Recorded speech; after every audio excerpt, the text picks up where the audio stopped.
우리가 사용하는 단어 중에 가장 오해하고 남용되는 단어가 있다면 평등과 자유라는 이 단어일 것입니다. 최근 이슈가 되고 있는 차별금지법에서 가장 강력하게 내세우는 단어가 평등입니다. 그들이 주장하는 것은 어느 누구도 차별받지 않는 평등한 세상을 꿈꾼다라는 것입니다. 얼핏 들으면 누가 봐도 그렇지 하는 공감이 가죠. 차별하면 안 되지. 그래야 평등한 세상이 되지라고 아마 생각할 것입니다. 그렇게 생각하는 이면에는 우리 모두가 생각하기를 평등한 세상이야말로 모든 사람이 갈등 없이 사는 살기 좋은 세상이다라는 그러한 암묵적인 어떤 이상을 가지고 있기 때문입니다. 그러나 우리가 잘 알고 있듯이 그런 기대를 가지고 시작했던 공산주의가 역사 속에서 어떤 결과를 가져왔는지는 우리가 너무나도 잘 알고 있습니다. 공산주의가 실패한 것에 대해서는 지금도 진행 중에 있는 나라도 있지만 그 실패한 원인이 여러 가지 있겠지만 그 중에 두 가지는 분명합니다. 첫 번째는 공산주의는 인간에게 자연스럽지 않다라는 것입니다. 공산주의의 이념은 바로 유물론적 사관이죠. 유물론의 바탕을 두었기 때문에 유물론은 영혼을 부정하는 것입니다. 그래서 영혼을 가진 우리 인간에게는 그것은 자연스럽지 않습니다. 맞지가 않는 거예요.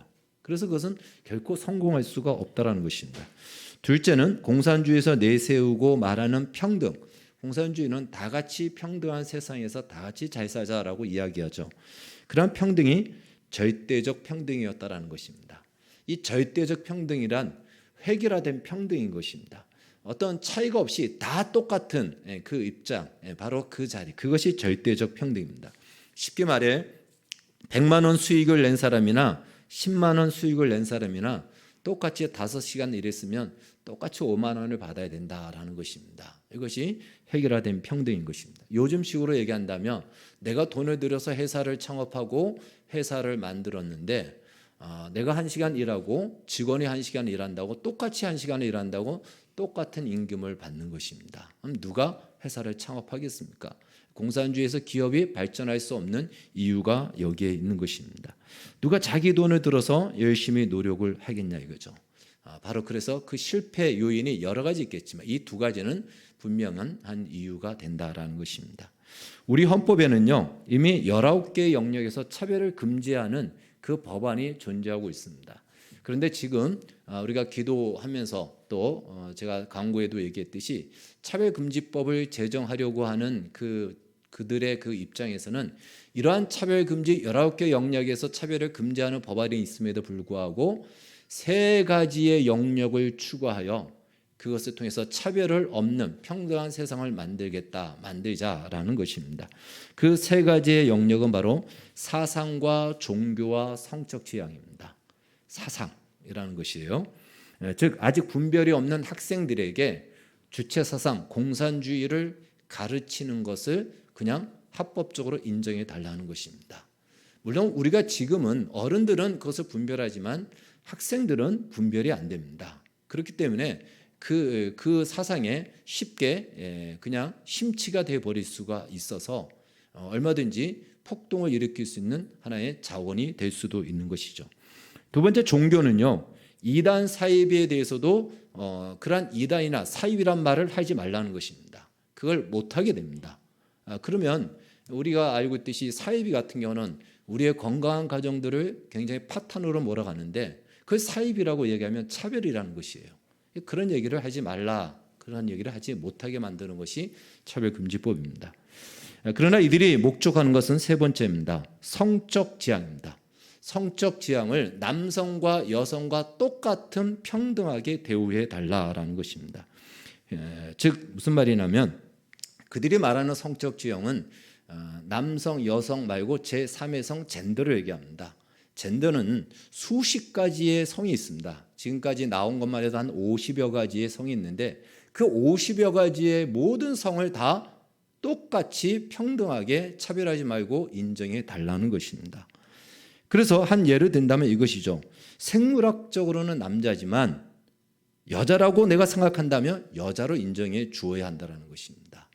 이 젠더는 사회적 성이라 그래서 내가 생각하는 그것이 내 성이 되는 겁니다. 그리고 그것을 합법적으로 남성과 여성, 생물학적인 남성과 여성처럼 똑같이 인정해 주는 것이 평등이라는 것입니다.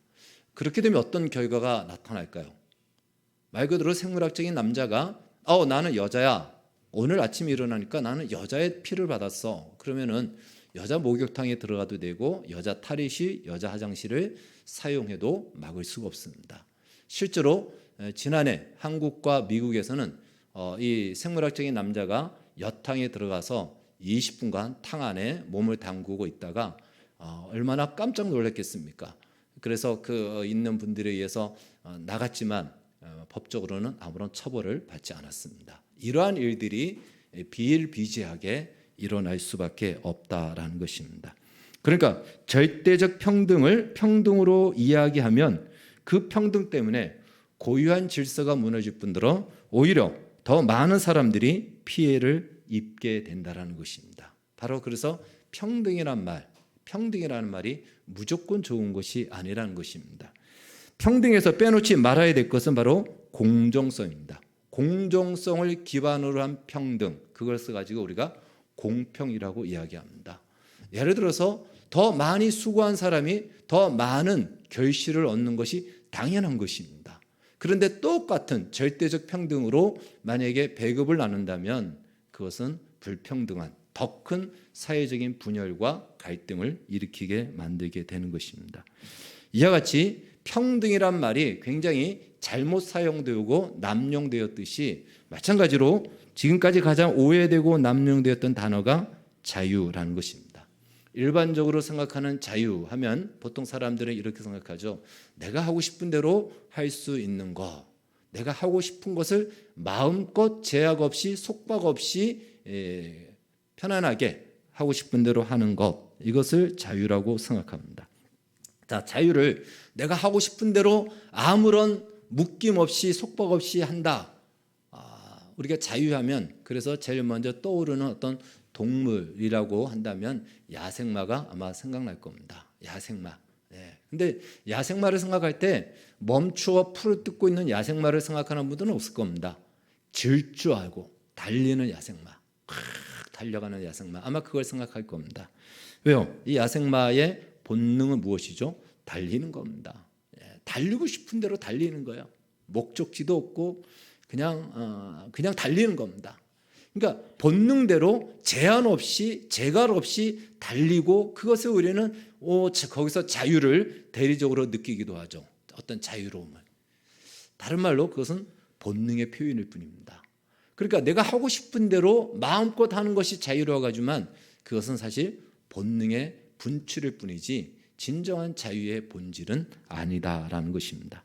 또 현대인들은요, 자신의 어떤 일상에서 벗어나는 것, 그것을 자유라고 생각합니다. 학생들은 공부하는 그 공부에서 벗어나는 것, 또 직장인들은 직장의 현장에서 좀 벗어나서 내가 하고 싶은 거 좀 쉬기도 하고 이것을 자유라고 생각하고, 또 가정주부들은 그 해도 끝이 없고 해도 티가 나지 않는 가사의 일에서 좀 벗어나는 것, 그것을 보통은 자유, 그때 자유를 만끽한다, 자유라고 아마 생각을 할 것입니다.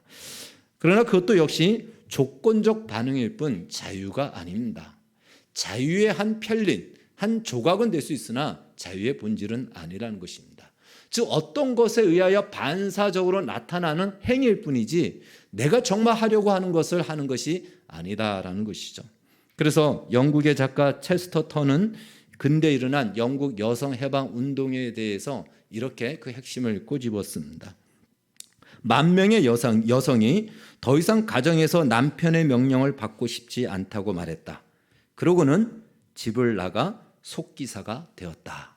이것이 이제 근대 영국의 여성들의 어떤 사회활동에 대한 것을 이렇게 이야기했습니다.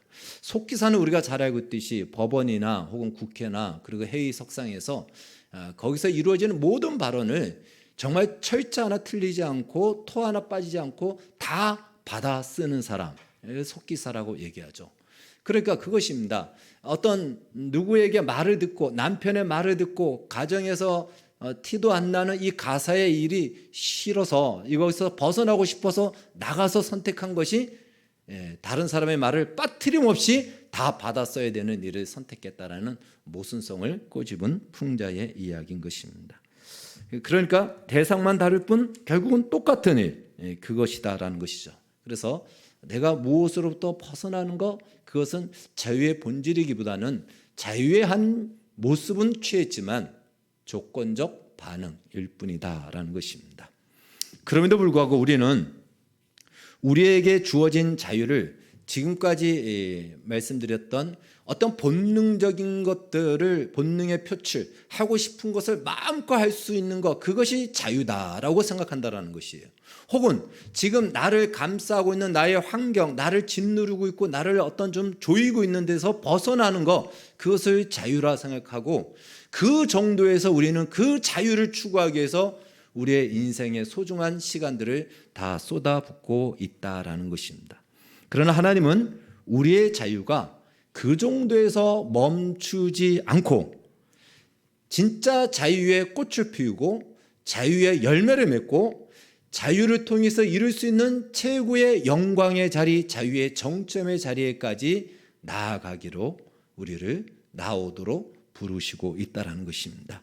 오늘 13절 말씀, 형제들아 너희가 자유를 위하여 부르심을 입었으나, 바로 이 자유를 위하여 부름을 받았다는 것이에요. 우리는 하나님이 주신 이 자유는 시작이 있고 과정이 있고 그 자유의 끝이 있는데 그 자유의 끝의 자리까지 이르도록, 그것이 자유의 누림이죠. 그 누리는 자리로까지 우리가 부름을 받았다. 그 자유를 위하여 부름을 받았다라고 성경은 말씀하고 있습니다. 이 말씀을 의역하면, 형제들아 하나님께서 너희를 부르신 자리가 이제부터 자유를 발휘할 수 있는 자리다라는 것입니다. 그동안은 죄의 사슬에 묶여가지고 이러한 자유를 발휘할 수 없는 죄의 종이었지만 이제야 비로소 자유의 몸이 되었다라는 것입니다. 마치 애굽에 있던 이스라엘 백성들에게 애굽의 바로가 10번째 재앙을 겪고 난 뒤에 이스라엘 백성들에게 이렇게 얘기합니다. 너희와 너희 자손은 일어나 애굽을 떠나 너희의 말대로 광야로 가서 여호와를 섬기라 라고 하는 것과 같습니다. 이스라엘은 더 이상 이제는 애굽의 바로의 종의 자리에 있지 않기 때문에 이 바로의 입을 통하여 하나님이 너희가 자유의 몸이 됐다라는 것을 선언하는 것입니다. 이제 그들은 자유의 자리에 섰습니다. 이전에는 상상할 수 없는 이 자리에 섰습니다. 이스라엘 백성들은 그 자유를 어떻게 사용할 것인지를 선택해야 됩니다. 금방 말씀에 있는 것처럼 애굽을 나가 광야로 나가 하나님을 예배하고 섬기는 자리로 갈 것이냐, 아니면 여전히 애굽에서 바로의 종으로 살 것이냐, 이제는 선택을 해야 된다는 것입니다. 그전까지는 선택 자체가 없었죠. 그냥 종이었습니다. 선택한다는 것 자체가 말도 안 되는 얘기고 그럴 만한 권리와 자격과 어떠한 환경도 갖춰지지 않았죠. 그런데 이제는 자유가 선언됐습니다. 그래서 자유란 무엇이냐? 결국 자유란 선택할 수 있는 기회를 잡았다. 이것이 자유입니다. 자유는요, 어떻게 보면은 아주 짧은 시간 안에 정점에 머물러 있지만 그 자유는 거기서 머물러 있으면 그건 자유가 아닌 것이죠. 자유는 선택해야 되는 겁니다. 기회를 얻은 것입니다. 기회가 주어진 것이 자유라는 것이죠. 이전에는 이스라엘 백성들에게 이런 기회 자체가 없었습니다. 그들은 그냥 노예로 살아야 됐던 것이죠. 그러나 이제는 기회가 왔습니다. 애굽으로 나갈 것이냐, 아니면 애굽 안에 있을 것인가. 이 기회라는 말을 헬라어에서는 이런 뜻이 있습니다. 군대의 공격을 시작하는 지점을 가리킬 때 기회라는 말을 쓰고 있다는 것입니다. 여러분, 전쟁을 만약에 하게 된다면, 내가 공격할 기회가 왔다면 그때 우리는 어떻게 할까요? 공격할 기회가 왔는데 공격을 하지 않겠습니까? 그때부터 우리의 자유를 발휘하여 전면적으로 다 총공격하라라고 하겠죠. 그것이 기회라는 것이에요. 자유는 그렇게 발휘되어진다는 것입니다. 주어진 기회에 집중하고 그 기회를 지속적으로 이어가도록 너의 의지를 펼쳐내는 것, 그것이 자유다라는 것입니다. 그러니까 기회는 자유라는 것은 아무것도 하지 않는 수동적인 상태에 있는 그것은 자유가 아닌 것입니다. 물론 자유는 자유 자체만으로도 아주 그 가치가 있고 소중한 단어이죠. 그러나 그 자유는 반드시 무엇을 위한 선택을 할 때 자유의 진가가 드러난다는 것입니다. 그렇지 않다면 그 자유는 가지고 있는지 혹은 그 자유의 가치가 무엇인지 아무도 알 수 없고 드러나지도 않는다는 것입니다. 오늘 우리가 읽은 본문에는 자유를 실행할 두 종류의 기회를 오늘 말씀하고 있습니다. 하나는 육체를 위한 기회이며 또 하나는 사랑을 위한 기회입니다. 바울은 아주 단호한 어조로 말씀하고 있습니다. 그리스도께서 너희에게 준 바로 그 자유를 육체를 만족시키는 기회로 삼지 말라, 쓰지 말라라고 바울은 단호하게 이야기를 합니다. 육체를 만족시키는, 육체를 위한 기회, 육체를 만족시키는 기회, 제가 조금 더 그것을 더 구체적으로 표현한 것입니다. 육체를 위한 기회라는 것은 육체를 만족시키는 기회입니다. 육체를 만족시키는 기회로 너희의 자유를 쓰지 말라는 것이에요. 그럼 육체를 만족시키는 기회는 무엇이냐? 1차적으로는 지금까지 우리가 살펴봤듯이 바로 율법과 할례를 말하는 것입니다. 특히 율법과 할례라는 것은 자기 안에 어떤 조건과 자격을 갖추려고 하는 것이에요. 이래야지만이 내가 자격이 되고 구원을 얻을 수 있고 확신을 가질 수 있고 하나님의 자녀라는 증거를 가질 수 있다라는 자기 안의 확신, 자기 안의 근거, 자기 안의 어떤 조건, 그래서 자기의 의를 내세우고자 하는 것이 육체를 만족시키는 기회라는 것입니다. 그래서 자기 의가 만약에 충족되면 영적 자만에 빠지고 영적 자랑에 빠지죠. 그리고 충족되지 않으면 결국은 절망과 좌절로 빠지게 되는 것입니다. 그것이 바로 율법주의, 도덕주의, 종교주의입니다. 그래서 이것은요, 하늘과 땅을 왔다 갔다 하죠. 이거 어느 정도 충족되면 정말 나는 다른 사람은 몰라도 나는 구원받을 것 같고, 그러다가 만약에 그 기준에 못 미치면 그냥 절망으로 나락으로 떨어지게 되는 것입니다. 갈라디아 교회가 처음에는 그렇지 않았는데 할례자들에 의해서 이 유혹을 받아서 그들의 자유를 이렇게 썼다라는 것이에요. 할례를 행하는 것으로, 복음이 아닌 여기다 할례를 행함으로, 율법을 행함으로 그들은 구원의 확신을 그것에 근거를 두었다는 것이죠.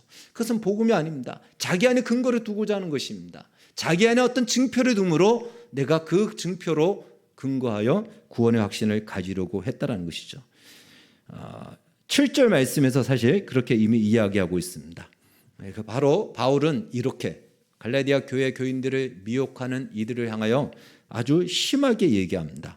10절에 보면 그러나 너희를 요동하게 하는 자는 누구든지 심판을 받으리라 저주합니다. 그 정도예요. 저주할 정도로 이것은 아니다라는 것입니다. 육체를 위한 기회로 너희의 자유를 쓰지 말라. 그건 자유를 전혀 사용하지 않는 것이다. 갈라디아서 5장 1절에 그리스도께서 우리를 자유케 했는데 다시 종의 멍에를 매는 자리로, 너희의 자유가 없는 것처럼 그 자리로 돌아가지 말라. 이것이 육체를 위한 1차적인 기회인 것입니다. 그래서 율법주의는요, 겉으로 보기에는 굉장히 종교적이죠. 그리고 도덕적인 것 같지만 결국은 이것은 육체를 만족시키는 결과에 도달하는 것이다라는 것입니다. 그리스도께서 주신 자유가 전혀 소용이 없습니다. 복음으로 말미암아 준 자유가 전혀 나에게 아무런 효용이 없이 만들어버리는 그런 결과를 가져오게 된다는 것입니다. 뿐만 아니라 오늘 바울은 이 율법주의 외에 또 우리의 인생 속에서 살아가면서 육체의 만족을 위한 기회로 우리의 자유를 쓰지 말라라고 가르쳐주고 있습니다. 19절부터 소개되는 육체의 소욕이 바로 그것입니다. 일반적으로 우리가 가지고 있는 육체를 위해서 쓰는 바로 기회, 그것이죠. 음행과 더러운 것과 호색과 우상 숭배와 주술과 원수 맺는 것, 분쟁, 시기와 분냄과 당짓는 것, 분열, 이단, 투기, 술 취함, 방탕함이라는 것입니다. 사람들은 이런 선택을 하는 것도 우리가 자유가 있으니까 이런 선택을 하는 것이 아닙니까? 라고 이야기를 합니다. 이것도 내가 자유가 있으니까 선택하는 것이 아니냐라고 얘기합니다. 그러나 사실 이러한 자유, 이것을 과연 자유라고 말해야 될까? 그리스도께서 우리에게 주신 자유는 살리는 자유요, 생명을 얻는 자유요, 풍성의 누림을 갖게 하는 자유인데, 이러한 것은 결국 15절에서 말씀하고 있듯이 서로 물고 뜯고 먹는 것으로 끝난다라는 것입니다. 이러한 것들은 결국은 서로 물고 뜯고 서로 먹히고 먹는 이러한 결과를 낳을 수밖에 없다라는 것이죠. 몇 가지 예만 살펴보겠습니다. 음행이라는 것은 무엇일까요? 친밀함에서 성적인 자유를 분리시켜 마침내 친밀함을 파괴시킵니다. 물고 뜯고 먹는, 그래서 파괴되어지는 그 결과가 되는 것이죠. 더러운 것이라는 것은 거룩한 것에서 평범한 것을 나누고 결국 거룩한 것을 불경스러운 것으로 만드는 것이며, 우상 숭배는 삼위일체의 신비, 하나님에 대한 신비로부터 예배를 차단시켜 예배를 상업화하는 것이고, 그리고 주술은 목적에서 수단을 떼어내어 모든 것을 사소한 것으로 만들어 버립니다. 이 결과들이 그렇다라는 것이에요. 분열, 무한에서 유한의 파편들을 분리시켜서 결국 모든 것들을 다 혼돈 가운데 빠뜨리게 만들고, 이단이라는 것은 무엇일까요? 진리의 큰 성과 저택에서 한 가지의 진리만 꺼내서 결국은 가장 좋아하는 그 진리를 분리를 시켜서 진리를 편합하게 만들어 이 진리 전체를 오해케 만들고 우리의 인생 자체를 올바른 균형을 잡지 못하게 만드는 것이죠. 술 취함은 좋은 음식물에서 그 욕구가 중독되는 자리로까지 우리를 그렇게 끌고 간 것입니다.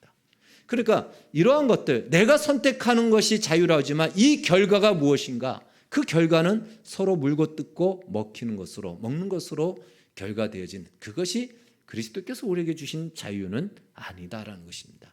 자유를 그러한 육체의 기회로 삼지 말라라고 단호하게 이야기하는 것입니다. 그러니까 우리가 누군가에게 이야기할 때 네가 좋아하는 거, 네가 원하는 것을 해라고 우리는 그냥 일상적으로 이야기합니다. 뭐 먹는 것을 식당에 가서 이야기할 때도 그렇고, 그러나 우리는 반드시 알아야 될 것은 우리가 좋아하고 내가 원하는 것을 선택하는 결과는 이렇게 끝난다라는 것을 우리는 반드시 알아야 된다는 것이에요. 그걸 알고 이야기를 해야 되는 것이죠. 어떻게 보면 이런 자유는요, 자유를 남용하는 것이죠. 자유를 남용하는 것입니다. 왜곡하는 것입니다. 13절에서 말씀하고 있는 또 다른 자유의 기회가 있습니다. 그것은 바로 오늘 성경에서 말하고 있듯이 서로 사랑으로 종노릇하라고 합니다. 다른 말로 너희에게 준 자유, 우리에게 준 자유는 사랑을 위한 기회로 주어졌다는 것이에요. 이제부터 하나님을 섬길 수 있는 기회가 주어졌다. 애굽에서 그렇게 얘기하는 거예요. 애굽의 바로가 너희가 애굽을 나가 하나님을 섬길 것이냐 아니면 이 자리에 남아있을 것이냐 선택하라는 것이에요. 둘 중에 하나입니다. 출애굽의 목적은 여호와를 섬기는 것입니다. 예배가 목적입니다. 하나님을 섬기는 것이에요. 하나님을 섬긴다는 말은 다른 말로 얘기한다면 하나님을 사랑하는 것입니다. 온 율법은 예수님께서 말씀하셨죠. 모든 율법은 하나님 사랑과 이웃 사랑으로 그 모든 것들이 요약되어지고 그것이 율법의 대강령이다라고 말하고 있습니다. 그래서 사랑은 우리의 자유가 펼쳐져서 그 자유가 끝에 이를 때 나타날 수 있는 바로 가장 아름다운, 이 자유가 전제되지 않으면 사랑도 완성될 수가 없는 것이에요. 이 사랑과 자유는 아주 불가분의 관계 속에 있다는 것입니다. 우리의 자유가 어디로 펼쳐지고 나아가야 되는지를 알려주는 방향성과 목표점, 그것이 사랑이다라는 것입니다. 하나님이 우리에게 주신 그 자유를 가지고 사랑하는 자리에까지 이르도록 우리를 부르셨다는 것이에요. 지속적으로 그 자유를 발휘해야지만이 그 자리에 이를 수가 있습니다. 하나님께서 우리에게 기회를 주셨는데 어떤 기회를 주셨냐? 사랑할 기회를 주셨는데 바로 자유란 그 사랑할 기회를 붙잡는 것이다. 그것을 붙잡는 것이고 지속적으로 공격하듯이 계속해서 그 자유를, 의지를 발휘하는 것입니다. 우리가 알고 있듯이 자유가 전제되지 않은 사랑은 사랑일 수 없습니다. 곤충을 머리에다 갖다 대고 나를 사랑한다라고 말하지 않으면 쏴버릴 거야. 그래서 사랑해 라고 한다고 해서 그 사랑이 진정한 사랑일 수 있겠습니까? 진정한 사랑은 완벽한 자유가 보장될 때만이 나올 수가 있는 것입니다. 어떠한 조건과 환경에 의해서 나오는 사랑, 그것도 진정한 사랑이라고 보기가 어렵죠. 그래서 완벽한 자유가 주어질 때 사랑할 수 있는 기회가 주어진 것입니다. 결국 자유의 삶을 표현하는 가장 좋은 길, 우리가 이 자유가 가장 꽃을 피우고 자유가 가장 완성되어지는 바로 그 유일한 길은 사랑의 행동이다. 왜 그럴까요? 하나님만이 사실은 완전한 자유를 가지신 분입니다. 하나님은 자유로우신 분입니다. 그런데 하나님은 그 완전한 자유를 가지고 그 자유로우신 분이 우리에게 사랑을, 그 자유를 사용하셨습니다. 그 자유로 우리를 사랑하셨다는 것이에요.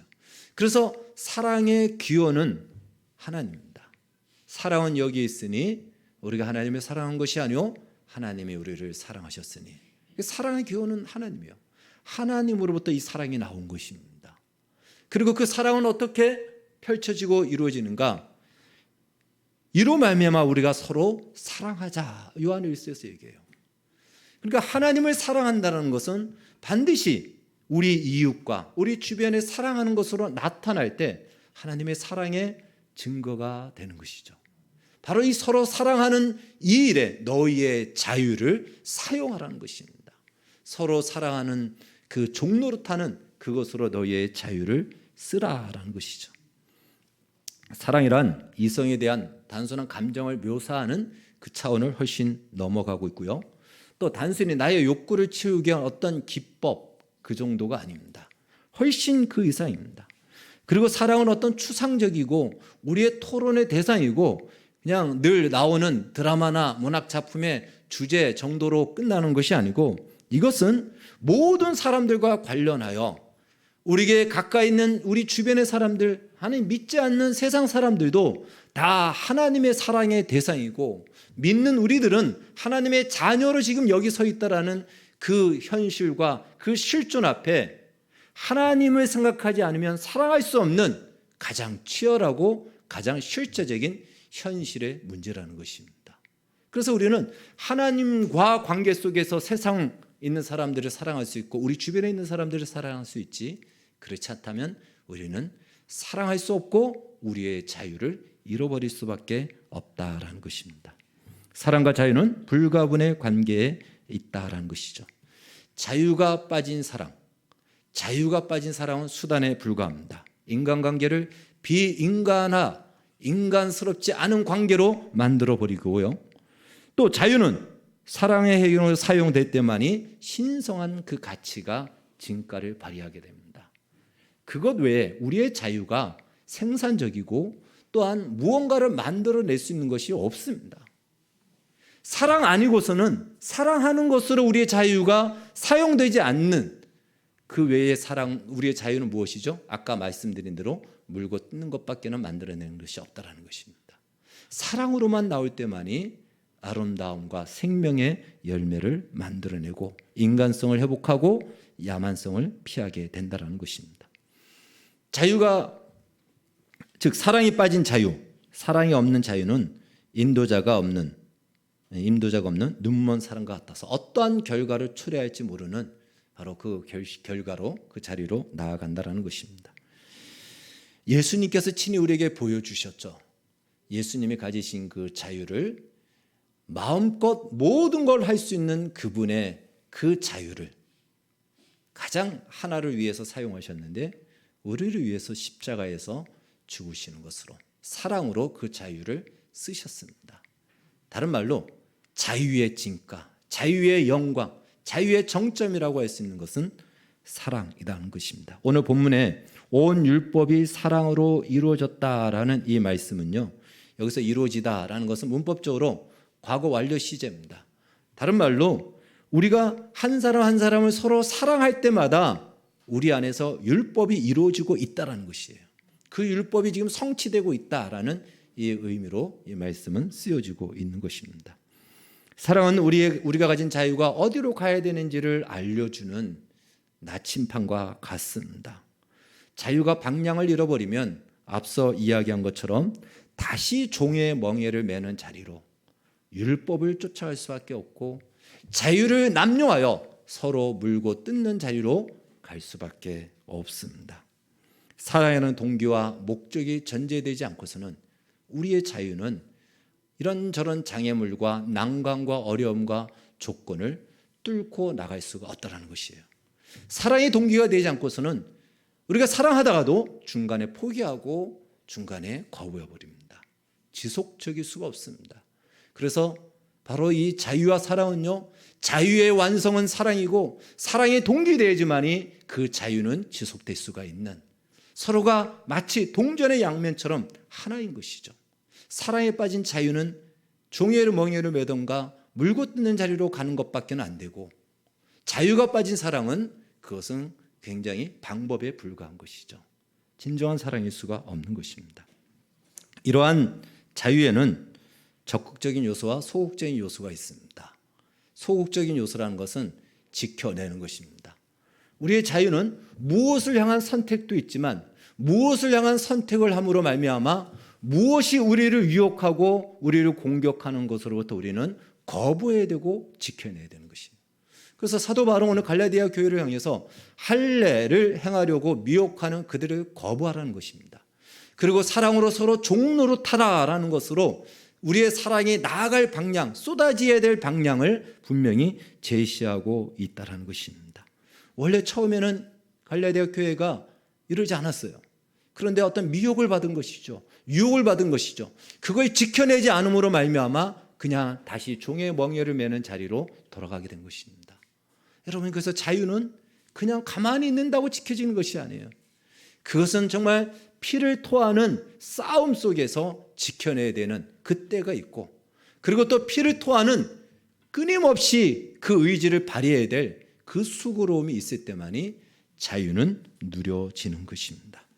따라서 오늘 이제 사도 바울이 16절 이하에 보면은 이 우리가 가진 자유가 어떻게 사용되어지는지, 서로 종노릇한다라는 이것이 무엇인지를 구체적으로 말씀해 주기 위해서 이렇게 얘기하죠. 성령을 따라 행하라. 성령을 따라 사는 것이 우리의 자유가 발휘되어야 될 서로 종노릇하는 그 자리로 나가는 것입니다.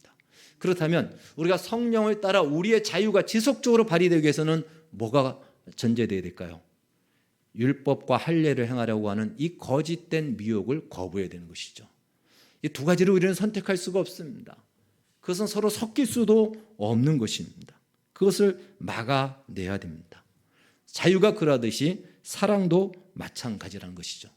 여러분, 사랑은 의도적인 어떤 행위고 그 의지가 계속 분출이 될 때만이 그 사랑의 완성이 이루어진다는 것입니다. 이러한 수고와 애씀을 갖지 않으면 마침내 우리의 자유는 금방 세상의 압력과 또 우리가 추구했던 사랑도 마찬가지로 세상의 유혹에 휩쓸려서 다시 종의 멍에를 매는, 애굽을 나왔지만 여전히 애굽의 삶을 살아가는 인생이 될 것입니다. 오늘 성경은 얘기죠. 그리스도께서 주신 자유는 가만히 있는다고 지켜지는 것이 아니고 그 자유의 두 요소, 지켜내는 것과 적극적으로 발휘해야 될, 능동적으로 발휘해야 될 이 두 요소가 다 소요돼야 되고 다 동반이 돼야 된다는 것입니다. 정치적인 자유도 마찬가지입니다. 제가 계속 차별금지법을 얘기를 해서 죄송한데 이것이 실제적으로 우리의 현실의 문제이기 때문에 그렇습니다. 엄밀히 말해 차별금지법은 하나님이 주신 자유를 빼앗아가는 동성애 독재법입니다. 만약 우리가 정치인들이 알아서 하겠지 하고 이 차별금지법을 그동안 막지 않고 내버려뒀다면 우리는 벌써 우리의 자유를 잃어버렸을 것입니다. 어떤 자유를 잃어버렸을까요? 신념의 자유를 잃어버리고 양심의 자유를 잃어버리고 신앙 종교의 자유를 잃어버립니다. 분명히 성경에서 동성애는 죄라고 이야기하는데 그 죄라고 말을 못하게 되는 것입니다. 그건 표현의 자유, 언론의 자유가 이미 빼앗긴 것이죠. 한국교회만큼 사실 분열되어 있는 기독교는 잘 없습니다. 한국교회는 굉장히 많이 분열이 되어 있습니다. 그럼에도 불구하고 지난 10년 동안 이 차별금지법에 대해서는 그 분열됐던 교회들이 다 똘똘 뭉쳐서 지금까지 막아냈습니다. 대법원 판결, 헌법소원, 헌법재판소의 판결 다 막아냈는데 지금 굉장히 큰 위기에 와 있죠. 이 정치적인 자유, 이거는 기독교의 자유만이 아니에요. 사람들이 내가 원치 않아도 그 교육을 아이들이 받아야 되는 거예요. 이것이 바로 차별금지법이에요. 학교에서 이런 교육을, 동성애 교육을 받아야 되고, 또 말도 함부로 하지 못하게 되고, 그냥 누구를 폄하해서가 아니고 나의 신념의 표현도 하지 못하는 독재가 이루어지는 사회가 된다는 것입니다. 그나마 지금까지 우리가 이 자유를 누릴 수 있는 것은 이것을 막아냈기 때문에 그렇다는 것입니다. 마찬가지로 그리스도께서 주신 자유도 지켜내지 않으면 우리는 누릴 수 없습니다. 이 자유가 무엇을 만들어내고 이 자유의 영광이 무엇인지를 우리는 맛보지 못한다는 것이죠. 바울은 이 자유가 나아갈 방향, 주님이 자유를 주시면서 목적했던 자리로까지 나아가라. 하나님이 바로 거기까지 우리를 불렀다. 그 부르심의 자리까지 나아가라라고 말씀하고 있습니다. 예수님이 친히 보여주신 대로 자신이 가진 자유의 권리를 자기를 위해서 쓰지 않고 우리를 위하여, 우리를 사랑하는 그 사랑을 위하여 기꺼이 자유를 사용하셨듯이 이제 그 자유를 얻은 너희가 똑같이 하나님을 사랑하는 그 자유로, 그 사랑이 무엇으로? 이웃을 사랑하는 것으로 증거되어지고 나타나도록 그 자리로까지 이르러 마침내 예수님이 누리신 그 영광에 너희도 그 자유로 참여할 것을 우리에게 권면하고 있는 것입니다. 그러나 우리가 기억해야 될 것은 자유는 언제든지 위협을 받고 또 언제든지 위험을 감수해야 된다는 것입니다. 그 위험을 포기하고 그 위협을 우리가 감수하지 않는 순간 우리는 다시 종의 멍에를 매는 율법을 지던가 자유의 남용의 늪에 빠져서 우리의 인생을 일평생 보내게 될 것입니다.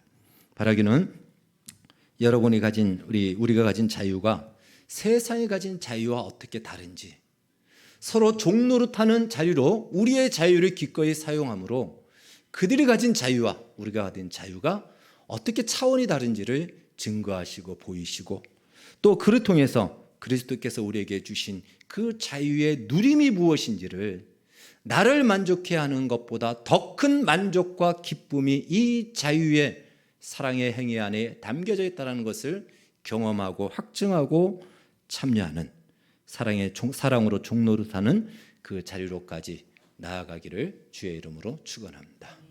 기도하겠습니다.